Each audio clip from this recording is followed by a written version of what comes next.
দীর্ঘ যুগ ধরে গ্রামের মৃৎশিল্পীদের হাতে তৈরি হচ্ছে দৃষ্টিনন্দন টালি।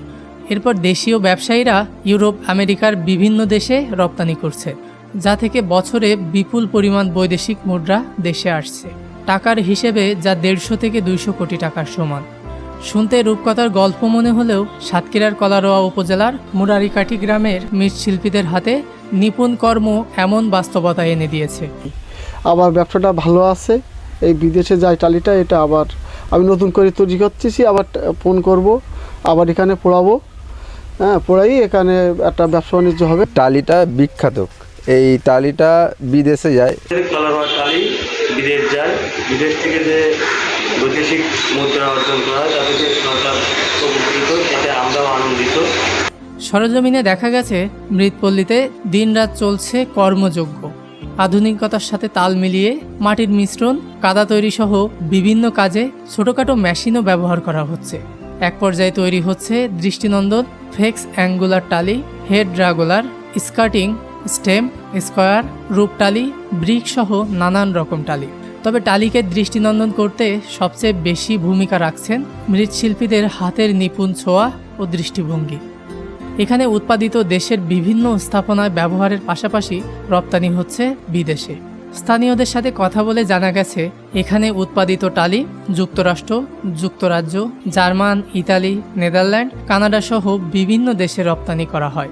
তবে বৈশ্বিক মহামারী করোনাকালে এবং পরবর্তী সময়ে অর্থনৈতিক মন্দার কারণে বিদেশে টালি রপ্তানি বন্ধ ছিল। সম্প্রতি নতুন করে রপ্তানি কার্যক্রম শুরু হয়েছে, ফলে বহুগুণে ব্যস্ততা বেড়েছে টালি তৈরি শিল্পের সাথে জড়িত কারিগরদের। দেশে 10 থেকে 12টি রপ্তানিকারক প্রতিষ্ঠান কলারোয়ার মুরারিকাঠির উৎপাদিত টালি কিনে বিদেশে রপ্তানি করছে। ব্যবসায়ীদের পরিসংখ্যান বলছে বছরে অন্তত 15 থেকে 20 কোটি টালির রপ্তানি করা হয়। এসব রপ্তানিকৃত টালি থেকে বছরে আয় হয় 150 থেকে 200 কোটি টাকা।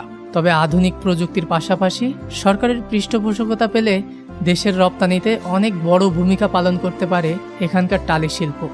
বর্তমানে টালি তৈরির লাভজনক হওয়ায় এ পেশায় নতুন করে যুক্ত হয়েছে অনেকে। তৈরি করছেন টালি পোড়ানোর ফল। কর্মসংস্থান সৃষ্টি হচ্ছে এলাকার মানুষের। কলারোয়া কুমারপল্লীতে এ কাজ প্রথম দিকে শুরু হলেও বর্তমানে এটি এখন ছড়িয়ে পড়েছে ওই গ্রামে বেশিরভাগ মানুষের মাঝে। এ কাজের সাথে জড়িতদের অর্থনৈতিক সাপোর্ট দিতে পারলে টালি শিল্পকে অনেক দূর এগিয়ে নিয়ে যাওয়া সম্ভব বলে মনে করেন স্থানীয় এই সংসদ সদস্য।